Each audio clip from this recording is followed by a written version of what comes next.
उत्तर प्रदेश के संभल के सीओ का वीडियो आपने देख ही लिया होगा। सीओ साहब कह रहे हैं अगर ईरान के लिए छाती पीटने वालों को सीधी धमकी दे रहे हैं। कह रहे हैं कि अगर ईरान के लिए छाती पीटनी है तो जहाज़ का टिकट करा लो और ईरान चले जाओ, वहीं जाके जंग लड़ लो। उत्तर प्रदेश में कानून व्यवस्था पर लगातार सवाल खड़े होते रहते हैं। ईरान का मामला विदेशी ज़रूर है, लेकिन वो कहीं ना कहीं मुसलमानों से ताल्लुक़ रखता है, जुड़ा हुआ है। अब उत्तर प्रदेश के सीओ साहब को भी शायद ये बात, संभल के सीओ साहब को भी शायद यही गवारा गुजर रहा है कि जिस तरह से पिछले सीओ अनुज चौधरी इस तरह के बयानात दे देकर एएसपी बन गए, शायद उनको भी इसी तरह से प्रमोशन चाहिए कि उत्तर प्रदेश के संभल में वह पोस्टेड है, कुछ ऐसा बयान दे। या तो उनको कोई मीडिया में जान नहीं रहा था या वो अपने आप को जनवाना चाह रहे थे। ईरान को लेकर उनके द्वारा दिया गया बयान पूरी तरह से अमानवीय है और गैरकानूनी है, और खासकर किसी भी संवैधानिक पद पर बैठे हुए ऐसी व्यक्ति को इस तरह की बात करना कतई उचित नहीं देता है। उन्होंने जो कुछ बातें छाती खुजली और जिस तरह का इस्तेमाल भाषा में किया है वो एक पुलिस या अधिकारी का कभी नहीं हो सकता। लेकिन नहीं मालूम कि उत्तर प्रदेश की योगी आदित्यनाथ सरकार और उत्तर प्रदेश के डीजीपी, पुलिस कमिश्नर या फिर क्यों उस पर कोई एक्शन नहीं लिया है अभी तक। सवाल यही है कि अधिकारियों को सीधे और साफ तौर पर पुलिस का संरक्षण, इस तरह के बयान देने में सरकार का संरक्षण, पुलिस के आला अधिकारियों का संरक्षण प्राप्त है। आखिर पीस कमेटी की मीटिंग अलविदा जुमे के लिए और ईद उल फितर के लिए बुलाई गई है, और उसमें मुसलमानों को उस मीटिंग में बुलाकर साफ और खुले तौर पर धमकाया जा रहा है। कितना उचित है ये? सीओ साहब ये तय करेंगे कि कौन ईरान के लिए प्रदर्शन करेगा, कौन ईरान की बात करेगा या कौन इजराइल की बात करेगा। उत्तर प्रदेश के यही सीओ साहब शायद भूल रहे हैं कि देश के अलग अलग हिस्सों में और उत्तर प्रदेश में भी इजराइल के समर्थन में भी प्रदर्शन हुए हैं। लोग इजराइल के लिए पूजा कर रहे थे। क्या वो इजराइल के समर्थन करने वालों के साथ खड़े हैं? क्या वो तय करेंगे कि कौन इजराइल के साथ जाएगा और कौन ईरान के साथ जाएगा? क्या देश की जो विदेश नीति है वो तय करेंगे कि आखिर कौन किसके साथ खड़ा है?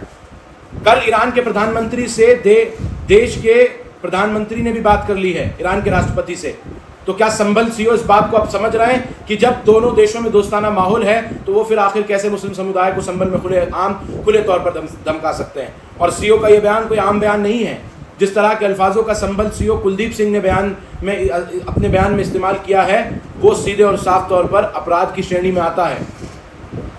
लेकिन क्या उत्तर प्रदेश सरकार या केंद्र सरकार या गृह मंत्री अमित शाह या केंद्र की भाजपा सरकार का कोई नेता मंत्री उस पर निंदा करेगा?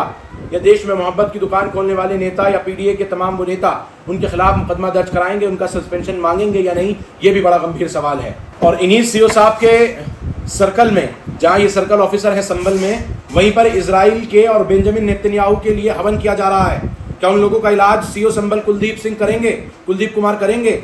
ये सवाल है। और इलाज करने की बात ईरान के समर्थन में प्रदर्शन करने वालों को कह रहे हैं, धमका रहे हैं खुले तौर पर। भैया आपने पीस कमेटी की मीटिंग बुलाई थी या ईरान के बारे में लोगों को अवगत कराना था और उनको धमकाना था या उनके इलाज करने की बात करनी थी? खुजली पट्टा और जो तमाम तरह की बातें सीओ संभल ने की है वो पूरी तरह से गैरकानूनी है। उन पर आपराधिक कार्यवाही संभल पुलिस को या फिर देश के इलाहाबाद उत्तर प्रदेश की पुलिस को करनी चाहिए। और इतना ही नहीं, ये सीओ साहब कह रहे हैं अगर ईरान पर रील बनाई तो पूरी तरह रेल दूंगा।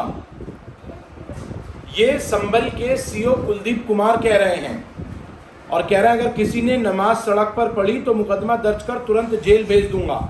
यही संभल के सीओ साहब अभी हाल ही में जब देश में होली मनाई जा रही थी तो तमाम पुलिस अधिकारियों के साथ सड़क पर होली मना रहे थे। उनके साथ संभल के एसपी कृष्ण बिश्नोई भी शामिल थे।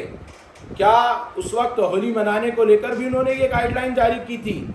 या एक देश में दो समुदाय के लिए दो कानून अप्लाई करने की बात संभल के सीओ कुलदीप कुमार कर रहे हैं? क्या संविधान यही कहता है कि दो समुदायों के लिए देश में दो अलग अलग कानून होंगे? क्या आखिर इस बयान से संभल के सीओ साबित करना चाहते थे? ये बड़ा सवाल है। सीधे और साफ तौर पर संभल के सीओ कुलदीप कुमार ने जो कुछ कहा है वो आपराधिक श्रेणी में आता है। उन्होंने सीधे और साफ तौर पर विवादित बयान दिया है कुलदीप कुमार ने, और इजराइल ईरान में चल रहा कॉन्फ्लिक्ट को लेकर इन्होंने ये तमाम बातें की हैं। अब इस पर कौन कार्रवाई की मांग कर रहा है, तमाम सांसद क्या कुछ लिख रहे हैं, वो भी देखिए जरा एक नज़र में। और आइए सीधा आपको सुनवाते हैं वो वीडियो जिसमें सीओ संभल पुलिस कुलदीप कुमार ये सब कुछ कहते हुए नजर आ रहे हैं। और बताइए कमेंट कर जरूर कि जो संभल सीओ कह रहे हैं कितना उचित है और कितना गलत है, इसमें कितना कुछ विवादित है। कह रहा हूँ बहुत सारे लोगों को ना उनको खुजली इस बात की मची है कि साहब झगड़ा तो हो रहा है ईरान के इजराइल के बीच में, और वो बीच में ना अपनी टंगड़ी घुसाए पड़े हैं। भाई अगर इतनी दिक्कत है तो आप बैठ जाओ जहाज में, जब जहाज लेने जा रहा है वहां ईरान में फंसे हुए भारतीयों को, तो जहाज में बैठ जाओ और चले जाओ और जाओ लड़ो ईरान की तरफ से, लौट के आ जाओ। लेकिन किसी दूसरे दो देशों के बीच में झगड़ा हो रहा है और उस झगड़े का अगर हमारे देश में कानून व्यवस्था पर कोई असर पड़ेगा तो हम फिर इलाज कराएंगे बहुत बढ़िया वाला। कहीं पर किसी भी प्रकार का किसी नमाज में, अलविदा की नमाज में या जुमे की नमाज में कोई भी किसी प्रकार के किसी देश के विरोध में, किसी के विरोध में कोई स्लोगन, कोई पट्टी, कोई नारा, ये नहीं होना चाहिए। हम हिंदुस्तानी हैं, हम भारतीय हैं, हम यहाँ सुकून से रह रहे हैं। दो देशों के बीच में, चार देशों के बीच में जो लड़ाई हो रही है वो उनके अपने अंतर्राष्ट्रीय मुद्दे हैं, वो जानेंगे उसके लिए। लेकिन कोई आदमी आए, साहब 10 आदमी खड़े होकर छाती पीट रहे हैं, हाय हाय हाय साहब ईरान को मार डाला, ईरान को मार डाला। अरे भाई इतना वो है तो चले जाओ ईरान, इसको जाना। लेकिन ये चीजें बिल्कुल हम बर्दाश्त यहाँ नहीं करेंगे कि हमारे यहाँ आके कोई भी आदमी अपने देश में आके यहाँ कोई फिजा बिगाड़े। है कुछ लोग ऐसे, एक दो जगह, एक दो कस्बों में लोगों ने इस तरह की हरकतें की है। तो हम दूसरे की लकड़ी, जबरदस्ती की लकड़ी, अरे उनको लेना दो भाई, तुम क्यों ले रहे हो उनकी लकड़ी? अगर ईरान के और अमेरिका के बीच में कोई विवाद है या कोई दूसरे देशों के बीच में विवाद है तो वो अपना सुलझा रहे हैं। अगर जरूरत पड़ेगी तो हमारी सरकार का काम है वो देखने का।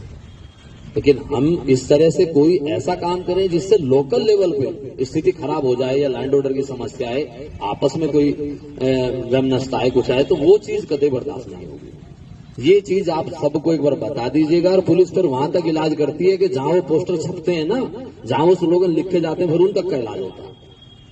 तो ऐसी सिचुएशन ना हो। प्यार और सौहार्द का त्योहार है, मीठी सिवैयों का त्योहार है, तो जरा से उसमें मिठाई में कड़वाहट 1 मिनट में घुल जाती है, तो ऐसा किसी आदमी को भी ऐसा मत करने दीजिए। और मैंने देखा है कि कुछ लोग केवल इंस्टाग्राम की रील बनाने के चक्कर में और कह रहे साहब ईरान के साथ ये हो गया, खामेनेई को मार दिया, ये कर दिया, वो कर दिया, इस चक्कर में केवल रील बनाने के चक्कर में आए और भाग गए। तो ये चीजें कतई मत होने दीजिए। आपके कस्बे का या आपके मोहल्ले का या आपके शहर का कोई भी आदमी, एक ही आदमी फिजा बिगाड़ने के लिए बहुत होता है।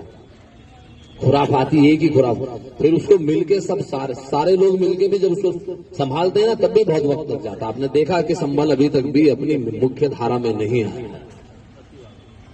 तो ये चीज जो मैंने आपको तीसरा बिंदु बताया है, इस पर आपको विशेष ध्यान देने की आवश्यकता है। किसी को भी, ऐसे व्यक्ति को कोई ऐसी चीज मत करने दीजिएगा, वो चाहे किसी देश के खिलाफ है, कुछ भी है। भाई हमें मतलब नहीं है, उनका मुद्दा है वो जाने, हमें किसी बात से मतलब नहीं। बांग्लादेश में क्या हो रहा है या कहाँ क्या हो रहा है वो उनके विषय है, हमारे विषय थोड़ी ना। या साहब ईरान में खामेनेई को मार दिया, या अमेरिका तो साहब अत्याचार कर रहा है, ये कर रहा है। अरे भाई 56 कंट्री है, इस्लामिक कंट्री, वो सब कर लेंगे अपना। तो हमें उसमें कोई चीज अपने ऊपर नहीं लानी है कि उसके लिए हमारे यहाँ का कोई माहौल खराब हो। ये चीज बिल्कुल आप लोग ध्यान रखिएगा। एक अगला विषय ये है, एक थाने में संभल के सर्किल में ये विषय आया था कि सब